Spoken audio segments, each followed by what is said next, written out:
December 14th, 1986, 12 days after Desi Arnaz took his last breath, Lucille B. walked onto a stage in Los Angeles, and the audience knew instantly something was terribly wrong.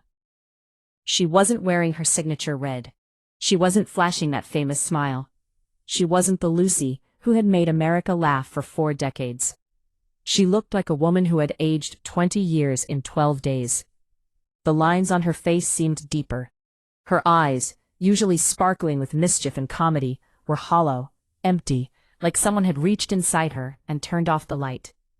The event was supposed to begin with laughter, with that legendary timing, with the Lucy the world knew and adored. Instead, she walked to center stage, gripped the microphone stand like it was the only thing keeping her upright, and raised one trembling hand. "Stop," she said. Her voice cracked on that single word. The music died. The crowd went silent. 3,000 people held their breath. "Before we do anything tonight," Lucy continued, and everyone could hear her voice shaking, "I need to tell you something about a man named Desi Arnaz." What Lucille B. whispered over the next several minutes wasn't scripted. It wasn't rehearsed.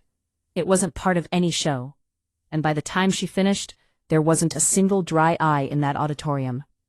Not the cameramen, not the stagehands, not the executives watching from the wings, not even Lucy herself, who had spent 75 years perfecting the art of making people laugh.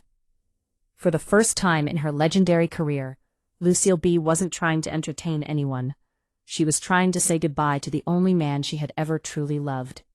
And what she whispered, it would change how America understood love, loss, and the truth behind Hollywood's greatest romance forever. If you've ever loved someone so deeply that losing them felt like losing yourself, and if this story touches your heart, hit that subscribe button and tell me in the comments, where in the world are you watching from tonight? The Shrine Auditorium in Los Angeles was packed that December night. 3,000 seats, every single one filled. Another 15 million Americans watching live on television at home. This was supposed to be a celebration, a holiday special honoring decades of entertainment history. But behind the scenes, chaos had erupted hours earlier. The producer, James Henderson, had pulled his team into an emergency meeting at 4 o'clock that afternoon. "She's not ready," he told them, his face pale. "I spoke with her this morning. She could barely get through a sentence without breaking down. We need to find a replacement." But Lucy had refused. When Henderson called her home to offer a postponement, her response was immediate, raw.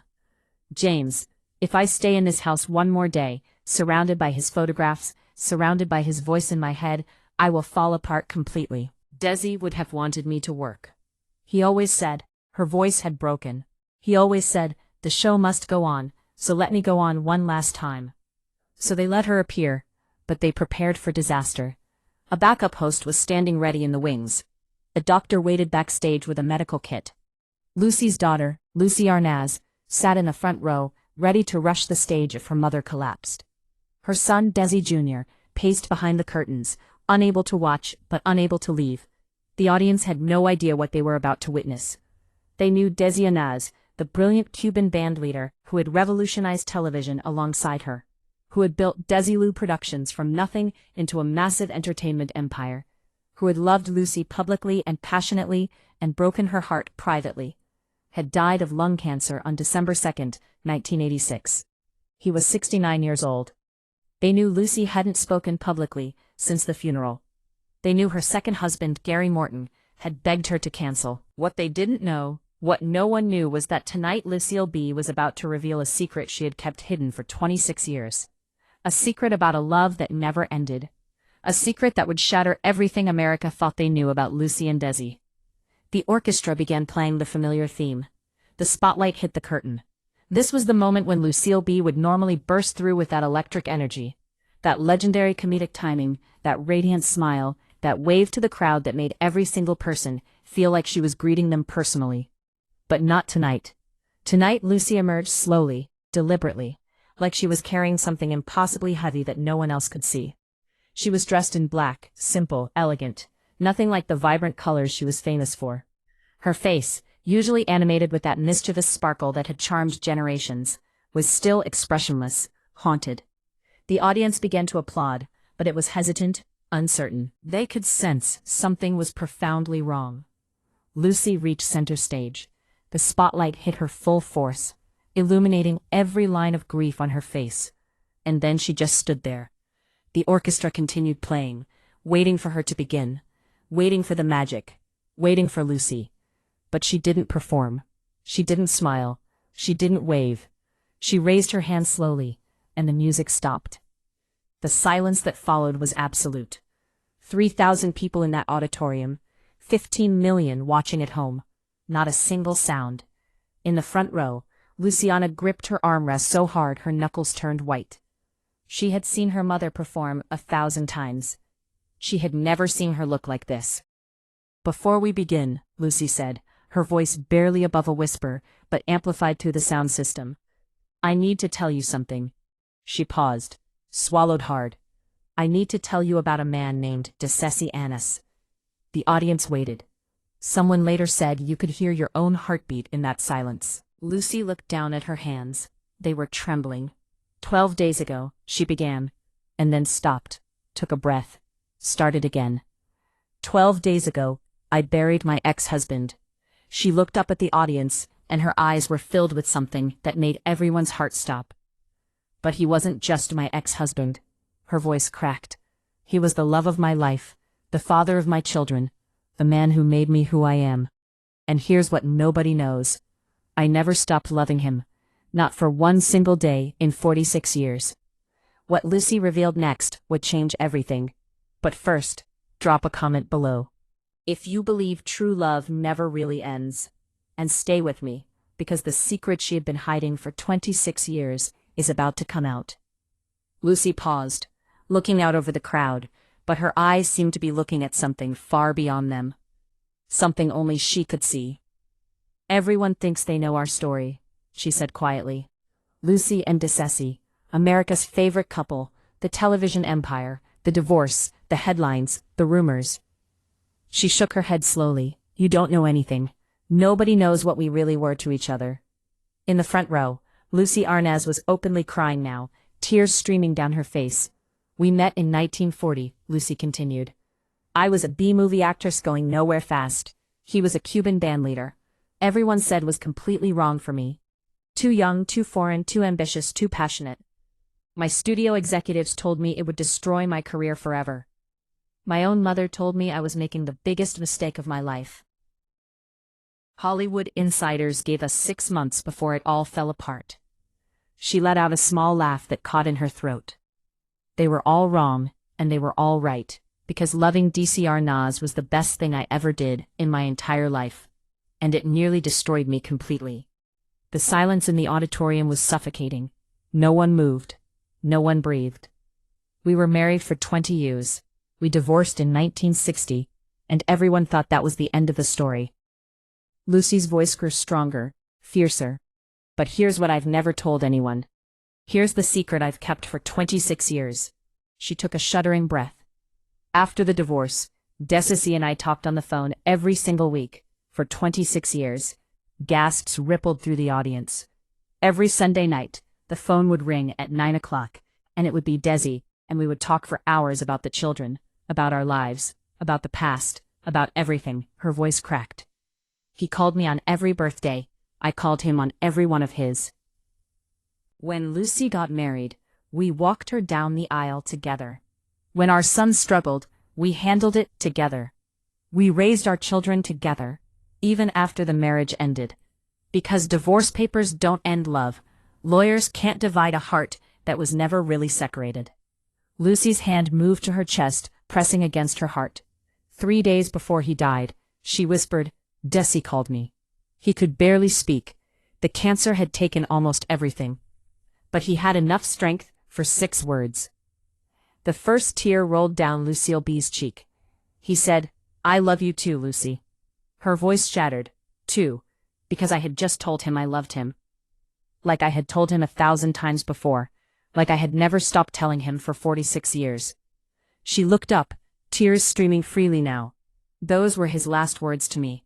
Not goodbye, not I'm sorry, not any of the things you expect at the end. Just I love you too, Lucy. Just love. The same love that started in 1940. The same love that never ever ended. Lucy was shaking now, her whole body trembled, but she wasn't finished. I didn't want to come here tonight, she continued. Gary told me not to, my children told me not to. Everyone told me to stay home, to grieve, to heal in private, but here's what nobody understands. Her eyes, red and swollen, suddenly blazed with something fierce. I don't know who I am without Desis. I've been Lucille B. for 75 years, but I've been Lucy and Desis for 46 of them. Even after the divorce, even after I remarried, even after everything. When people looked at me, they saw him. When I looked at myself, I saw him. He made me Lucy. The Lucy everyone loves. The Lucy I became. Her voice dropped. And now he's gone. And I don't know what to do with all this love that has nowhere to go. The audience sat in stunned silence. This wasn't entertainment. This wasn't comedy. This was a woman's heart breaking apart in real time. And they were witnessing it. People keep telling me he's in a better place, Lucy said, her voice cracking. That he's not suffering anymore. That I should be grateful for the years we had. She paused, and something shifted in her expression, something raw. But I'm not grateful. I'm angry. I'm angry that I had to watch the strongest man I ever knew disappear piece by piece. I'm angry that cancer took him before I could hold his hand one more time, before I could tell him one more time what he meant to me. And then Lucy did something no one expected. She looked up past the lights, past the ceiling, past everything, and she whispered. The microphone caught every word. Jesse, I hope you can hear me wherever you are. I hope you know that I never regretted one single moment. Not the fights, not the heartbreak, not the divorce. Because every moment, even the painful ones, meant I got to love you. And loving you was the greatest thing I ever did. Greater than any show, greater than any award, greater than anything. Her voice broke completely. You made me Lucy, and I will be your Lucy until the day I die. And then I'm coming to find you. And we're going to dance again, just like we did in 1940 when we first met. Just like we did on our wedding night when the world was new. Just like we were always meant to dance together, forever and ever. When she finished, her whole body was shaking with sobs, and the audience, every single person, was openly weeping. That whisper changed everything. But the audience's response is something no one could have predicted. If this is touching your heart, hit that like button and let me know in the comments. Have you ever loved someone this deeply? Where are you watching from right now? For what felt like an eternity, no one moved. The auditorium was suspended in something sacred, something holy, something that transcended entertainment entirely. Then, from somewhere in the back, a single person began to applaud. Not the usual applause. Not entertainment applause. It was slow, solemn, reverent. The kind of applause you hear at a memorial, at a moment of profound respect. One person, then another, then another. Within moments, all 3,000 people were standing, not cheering, standing in silent reverence, had their hands pressed over their hearts. Some were holding strangers beside them, connected by the raw humanity they had just witnessed. Some were sobbing openly, making no effort to hide it. Lucy stood there, her head bowed, tears still falling. She was receiving something she had never received before in 50 years of performing. Not laughter, not admiration, not applause for entertainment. Empathy, pure unfiltered empathy for a woman who had just shown them the rawest truth of her heart. When the standing ovation finally faded, Lucy looked up. Her face was devastated, but something in her eyes had shifted, something like peace. Thank you, she whispered. Thank you for letting me love him out loud, for letting me be his Lucy one last time. Backstage afterward, her daughter Lucy was waiting. She rushed to her mother and held her, as Lucy finally broke down completely. The sobs she had been holding back for 12 days, finally releasing. Bob Hope, who had watched from the wings with tears streaming down his own face, later said it was the most powerful and moving moment he had ever witnessed in 60 years of show business. People came expecting Lucy Ricardo, he said quietly. They got something far more valuable. They got Lucille Ball, the real woman behind the legend, and she trusted them with her broken heart. Producer James Henderson, the same man who had tried to stop her from appearing, said simply, I've worked in television for 30 years. I've never seen anything like that, and I never will again. Lucille B. lived for 2 more years and 4 months after that night. Those who knew her said she was different, softer, more open. She talked about Desi constantly in those final years, in interviews, to friends, to anyone who would listen. The secret was finally out, and she seemed lighter for it. In her final interview, she was asked about Desi. Her answer was simple. The marriage failed. The love never did. Lucille B. died on April 26, 1989. She was 77 years old. Those closest to her said she went peacefully. Her daughter later revealed that Lucy's last word was a name, Desi. And if you ask anyone who was in that auditorium on December 14, 1986, or anyone among the 15 million who watched at home, they'll tell you the same thing. They didn't see a performance that night.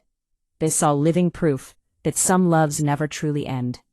Not with divorce papers, not with distance, not with death itself. They saw Lucy and Desi one last time, and somehow by breaking in front of them, Lucille Ball gave everyone watching permission to love that deeply. That honestly. That forever. That's the incredible power of truth. That's the profound power of a love that lasted 46 years, and beyond the grave. And that's the untold story of the night Lucille B. stopped being America's beloved comedian, and became something far more important. A woman who loved one man more deeply than fame, more than laughter, more than anything else in this entire world. And somewhere out there right now, they're dancing together again. If this story moved you, share it with someone who believes in true love. Subscribe to this channel for more untold stories that will touch your soul. And tell me in the comments, do you believe Lucy and Desi found each other again?